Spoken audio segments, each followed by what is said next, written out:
Hello! For those who don't know me, my name's Derek Bailey and I've been a wood turner now for over 40 years and taught for 8 of them. Well, this is part 2. It's took a lot longer than I thought. When I'd finished the box, the lockable lidded box, I thought now I just have to do the embellishments and everything else, and by heck it took a lot longer than I thought. Getting the things to work, things were not turning properly, and I had to keep fettling things, as we say, until I eventually got it right. So I'm sorry it's took so long to get back to you on this part 2. Anyway, enough waffling, let's get on.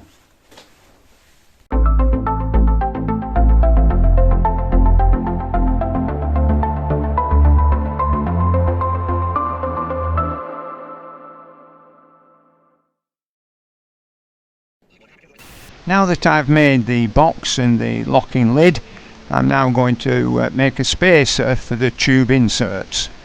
This comprises some spalted beech which was left over from the box itself to make the 2 star discs, if you like. I'll leave the dovetail tenon so that I can take them out of the chuck and replace them as needed.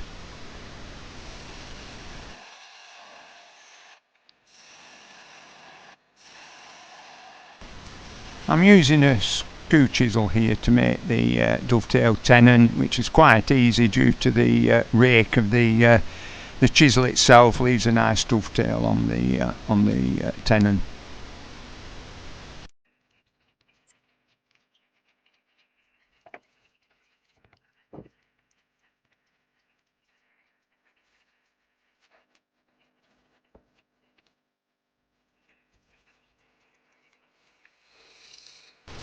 Due to the play in the tailstock on this lathe, I'm making a slight depression with the chisel so that I can guide any centres or drills that I need to use later on. It's self-centering then.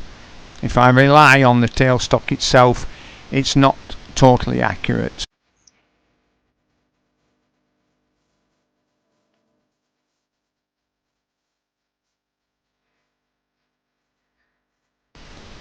I'm measuring a rough dimension here, which is the centres of the tubes themselves, the extreme centres, and I'll make the outside diameter of the star disc to suit.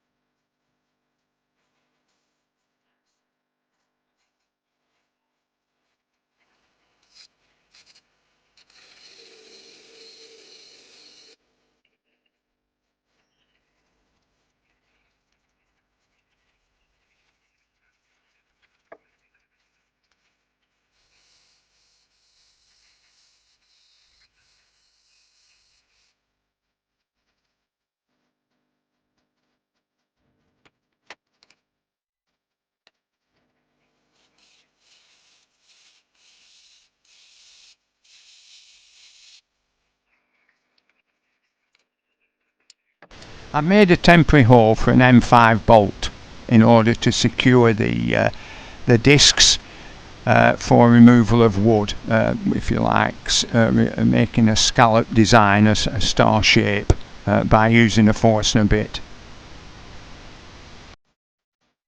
I'm measuring the gap between the outside diameters of the tubes, and this gives me a guide of where to place my Forstner bit as I remove the wood.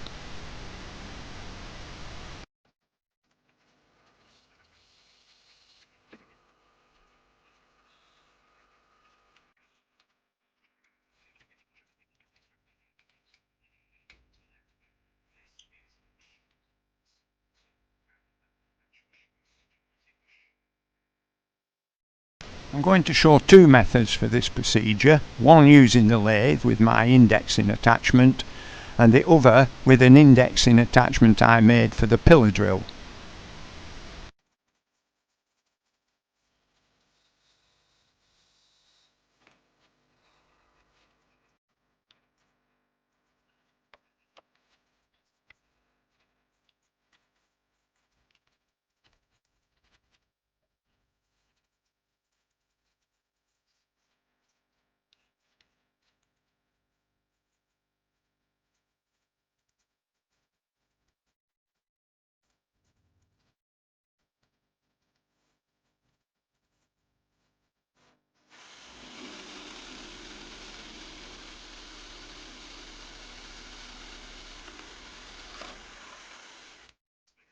You may be able to see that I can't go through the full thickness of the disc due to the chuck being in the way and ruining my forcing a bit. So I finished the rest of it on the pillar drill. But if you needed to use a lathe, then I'd put a packing piece or a sacrificial piece in between, or even make the disc a bit thicker than needed and part off later.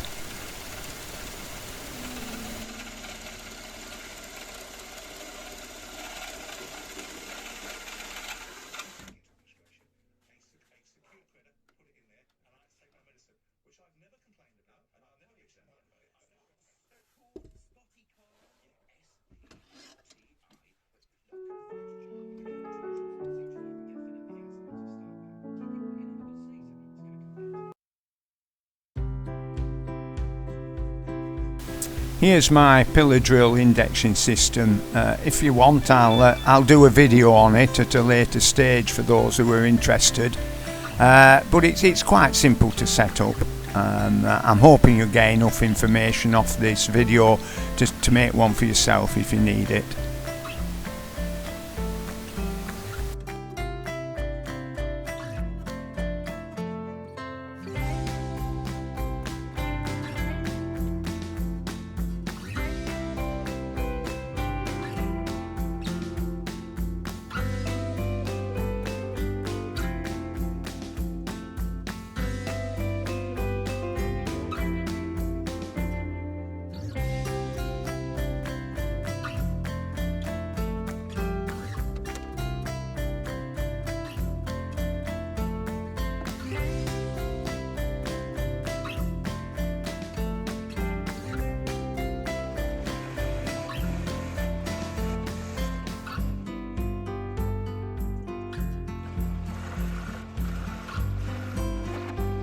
For those of you like myself like to make jigs and fixtures, this is an ideal piece of equipment for making knobs and putting threaded inserts into them.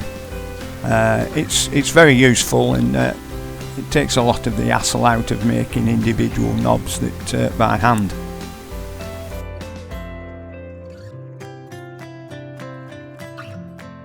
I'm increasing the scent hole now to suit the shaft of the spacer.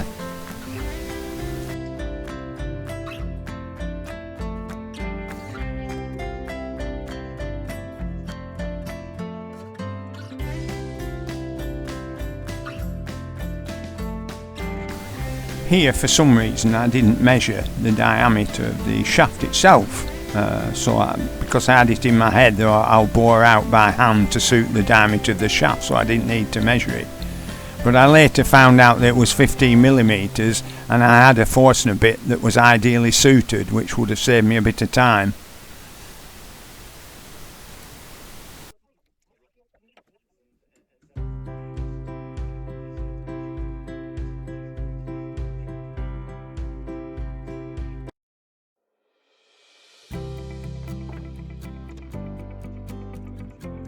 I previously used 180 grit abrasives. Now I'm going to use Yorkshire grit, the standard and the fine white, to bring it up to a nice glossy finish.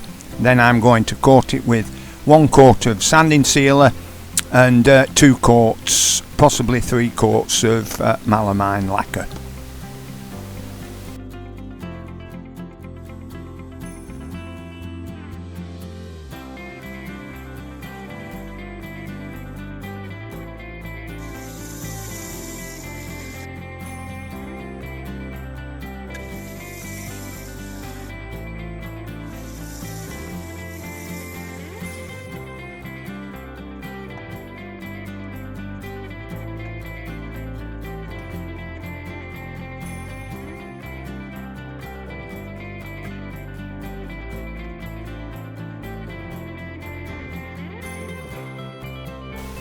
To save time and having to change the jaws of my chuck, etc., and make a jam chuck, I've already made a jam chuck to go on my bigger lathe. It speeds things up a bit, and the principle's the same. You can still do it on the small lathe, it just makes it easier for me. Spalted beech is quite punky, and it leaves a poor finish, and for some reason I'm using a skew chisel to finish off the base. I quickly reverted to my fluted parting tool, which leaves a much better finish.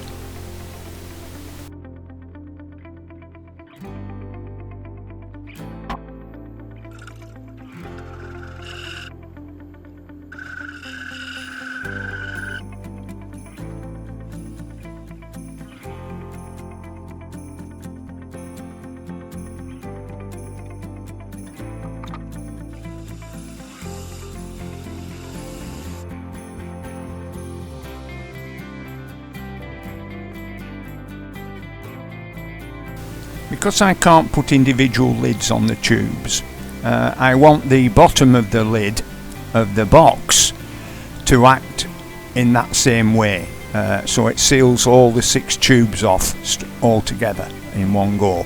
So I need to find the exact dimension of the lid projection into the box.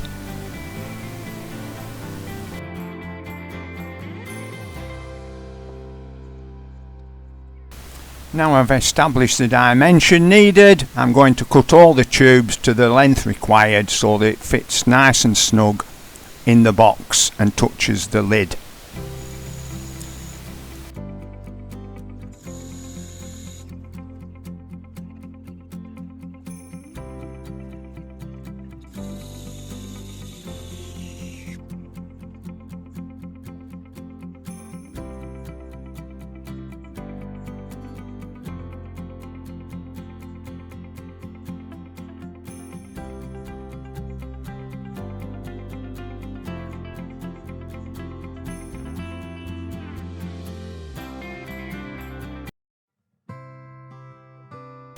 For those of you who've seen my part 1 video to this box, I've had to make a change in design. I was hoping to just use the lid for the purpose that I want to do, but it won't work due to the dimensions and the thickness of the tubes and the thickness of the box itself.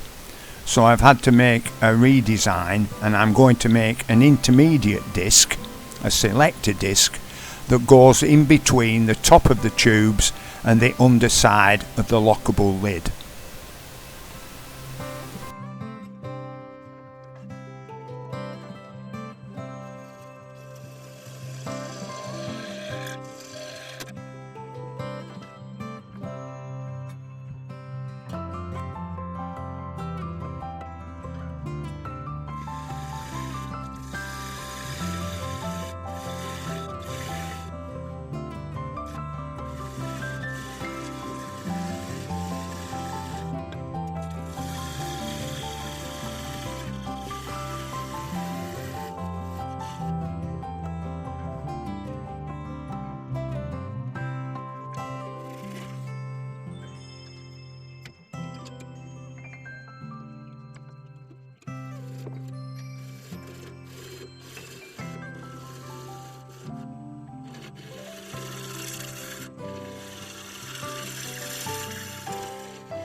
I wish I'd selected a paler timber for this selector plate.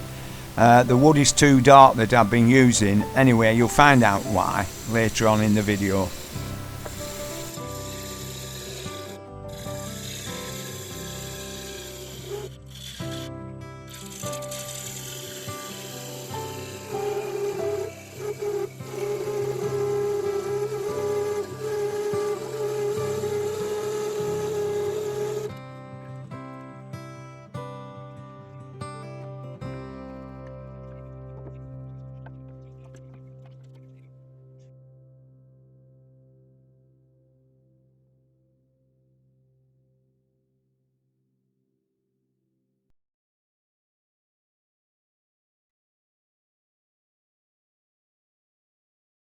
Here I'm going to drill the 15mm diameter hole through the lid itself, and it's here that I remembered I had a 15mm Forstner bit after I'd bored it out roughly with the small screw chisel. But the difficulty is lining up the Forstner bit with the existing hole, so I had to put a chamfer to introduce the Forstner bit and not rely on the tailstock accuracy.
I'm resorting to some more grips here. It's not because it's a tight movement, it's just that it's very difficult to grip with my fingers until I make a proper knob to fit onto the spigot that I'm using the more grips on.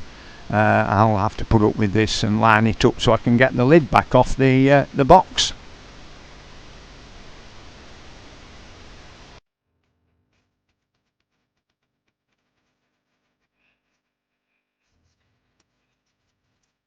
Each tube has to have a different internal depth depending on what's going in them, so each bung or end cap or whatever you like to call it has to be a different thickness. Here I'm just practicing using my screw chisel to finish off the base of the bungs. It's always good to keep your skills up. When cleaning up the face of any end grain in bowls or spindles, this is probably the best way of doing it. Once you've acquired the skill, it leaves a beautiful, crisp, even, smooth finish.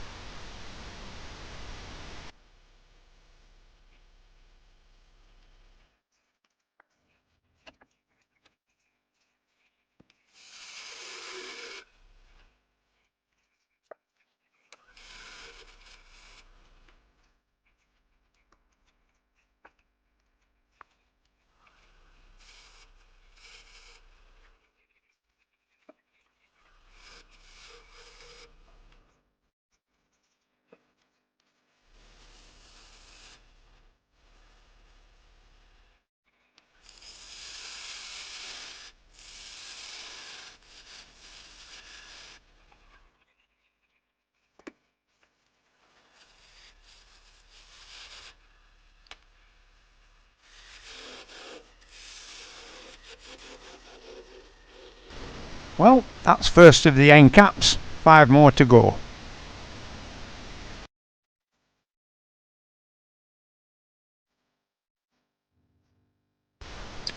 Well, if you're having a look at this computer printout, I'm just going to stick onto the selector plate. I'm going to cut the slots out. By this time you're probably guessing what the item that I'm making is.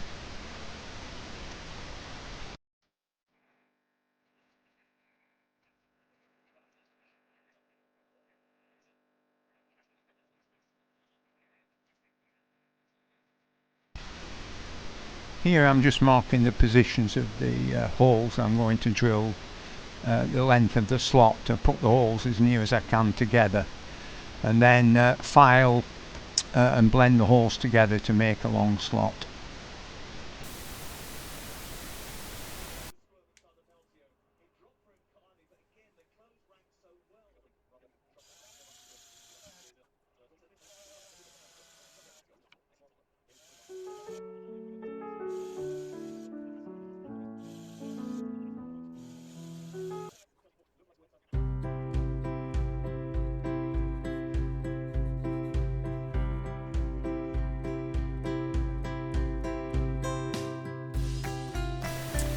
I used some metal punches to number the slots.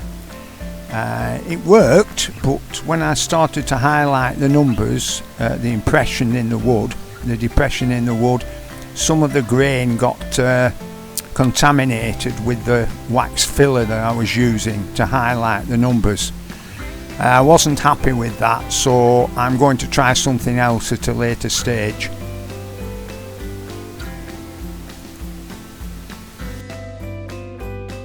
Off camera I just turned a little bit of a jam chuck to fit in the chuck to hold the lid using the hole.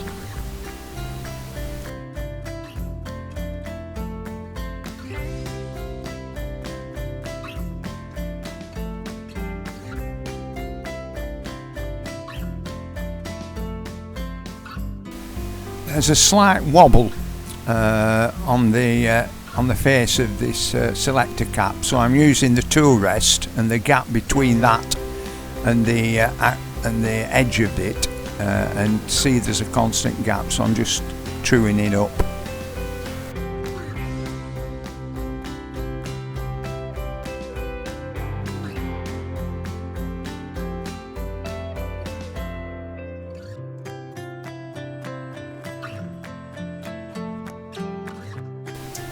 Oh, as a point of interest, if some of you may have noticed some holes in the perimeter of the selector cap that I'm now finishing off, they're mistakes. That's all they are. I should have drilled in the ring and not this selector plate, so they're of no use whatsoever. But they won't be seen in the final product.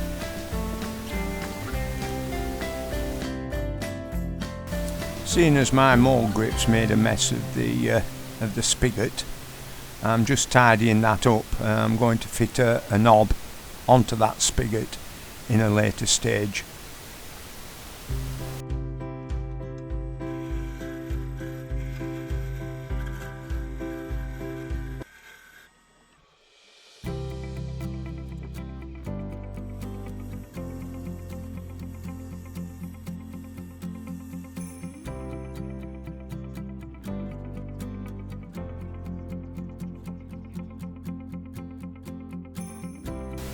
For this knob I've selected some sycamore I had knocking around, which is a nice contrasting timber to the darkness of the selector cap. It's a lovely timber to turn. You can get really fine detail on it, and it has a nice creamy look about it.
I could have done a neater job with punching these numbers on, but my essential tremors didn't help my positioning of the punch against the wood. It's just something, perhaps if I'd drawn out some guidelines or something like that, it would have been better, but my impatience got the better of me, I'm afraid.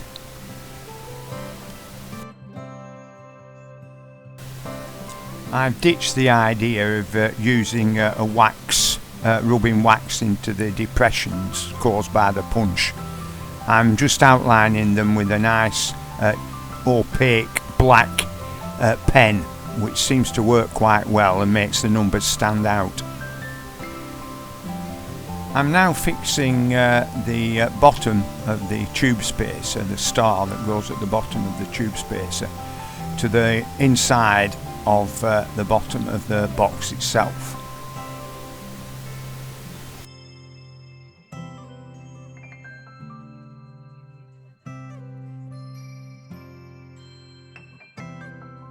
For speed and convenience, I've reverted to my larger lathe, which has a chuck in it already, suitable for holding the knob in the recess that I'd previously turned.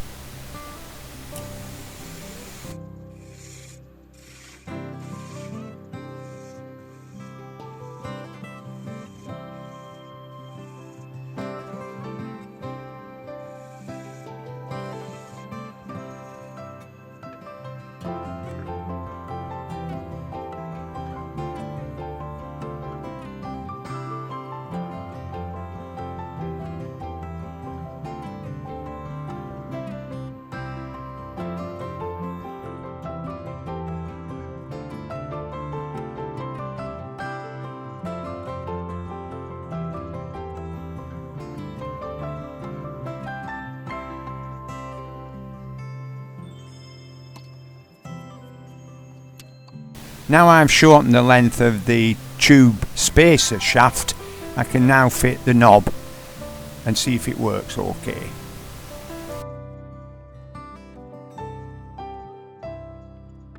Here you can see that the selector plate is sort of a pale timber. Well, I put some white acrylic paint on, and I'm going to stamp the values again and highlight them with the black pen as I did for the stars, hoping they'll show up a lot better.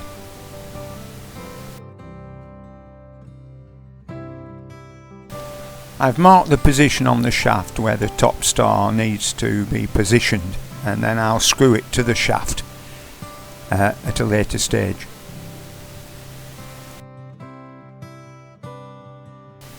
I'm quite happy with the visibility of the numbers now I've highlighted with a black pen. I've finished the selector plate off with 3 coats of melamine, so hopefully it protect the numbers that I've indicated in black.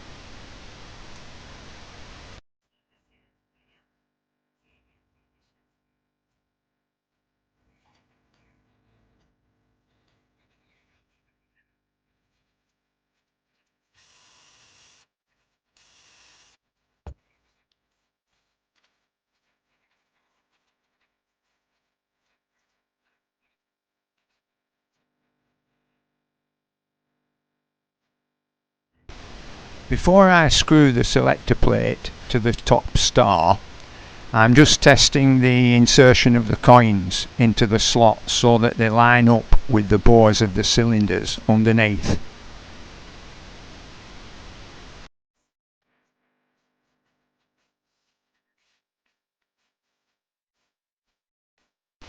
Some of the coins were a little bit stiff in the slots. That's not because I didn't cut the slots correctly. It's got some of the paint that I put on to highlight the numbers had clogged some of the slots up, so everything works fine now. Well, that's okay, it seemed to work fine. Now I've got the coins in the correct cylinders, let's crack on and finish the money box.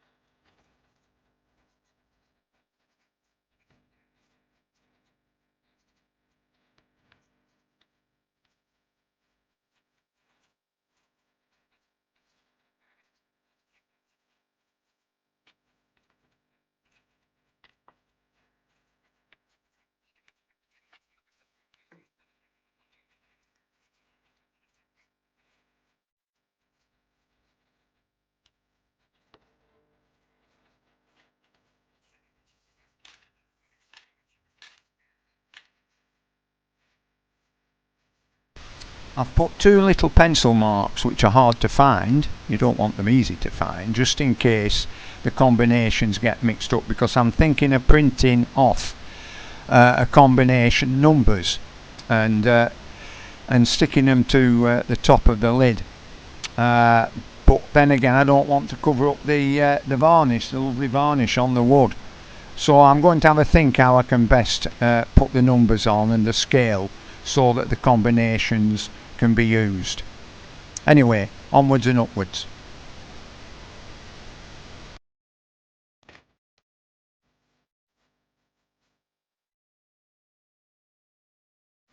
I've measured the lid diameters and the knob diameter, and I'm using that for a template I've drawn up on the computer. It's just an indicator of the radial lines and where I'm going to place the numbers. Here I'm showing you the lugs on the side of the lid that engage in the slot in the base.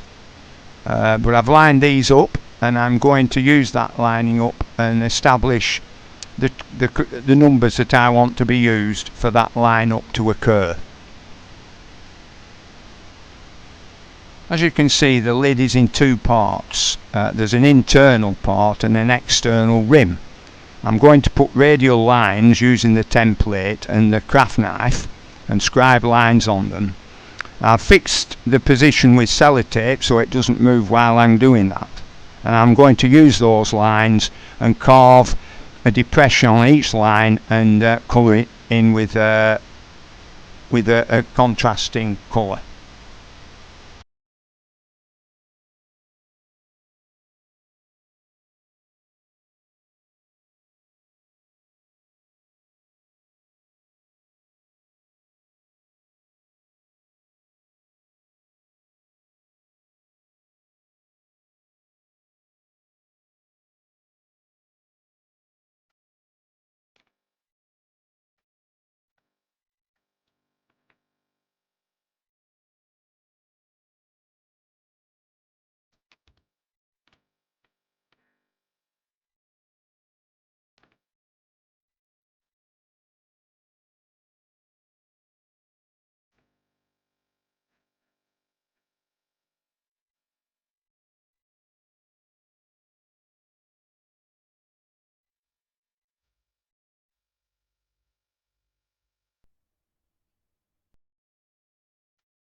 This is quite a laborious task, and my essential tremors don't help in any way, shape or form. But once with prototypes, in a way you've got to continue through. I've got this far, I've got to see it to the end. So I'll put up with the boredom and see how far I can go.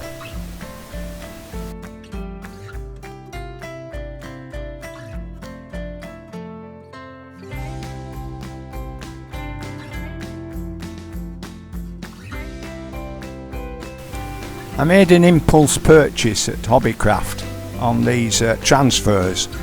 They're plastic and they're quite attractive, but oh, what a pain it was to get them off. I hope I haven't overbored you with what I'm doing at the moment, but it was excruciatingly boring, and trying to this last number one to put on was really getting on my nerves, but I got there eventually. For those of you who are still watching this, if anybody can come up with a quick way of doing it, I did think of transfers where you just press on the top and you can locate them exactly without having to take them off individually, but I was a bit worried they may not be strong enough after wear and tear of using the project. But anyway, we'll see how this replies. I'll put a finishing varnish on to hopefully fix these numbers permanently, and there are less chance of coming off during wear.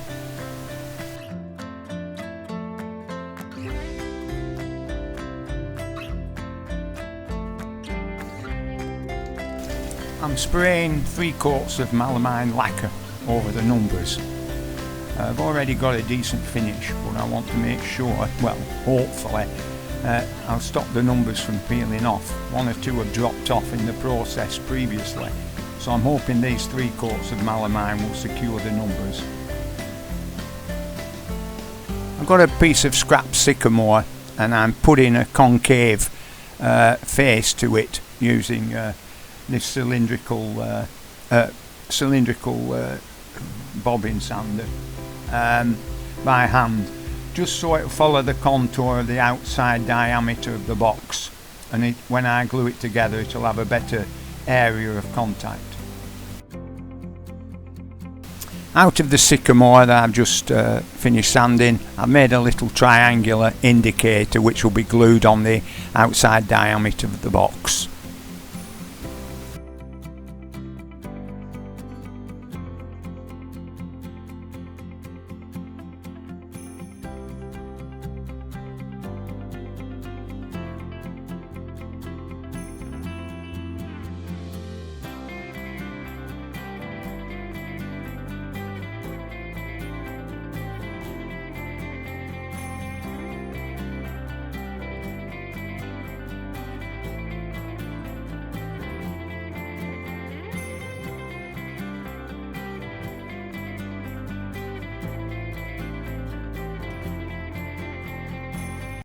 Well, here it is at last, finished.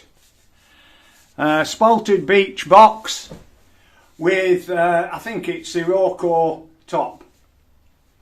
Smells very nice.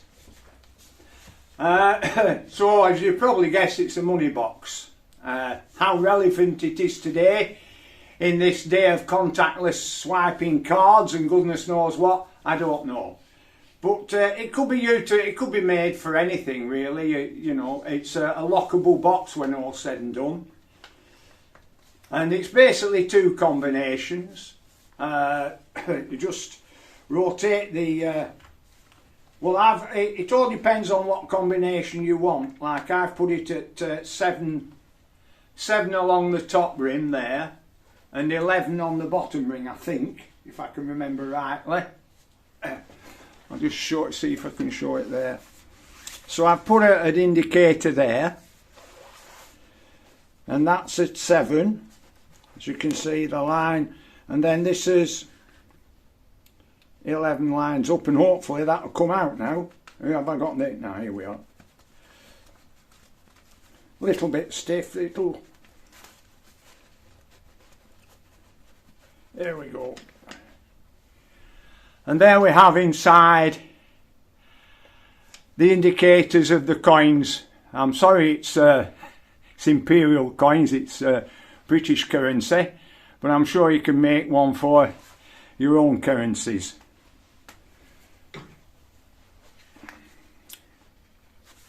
The whole thing comes out, I think. Oh, right, there we are. And there we have the cylinders inside.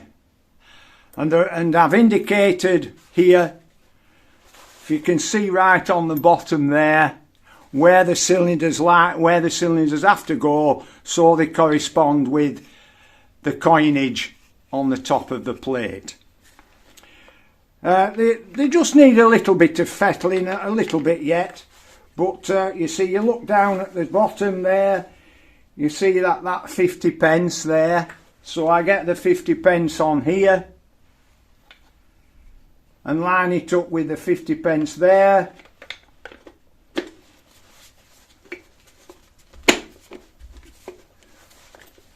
And then we can just put the coins in, and then it sorts it out.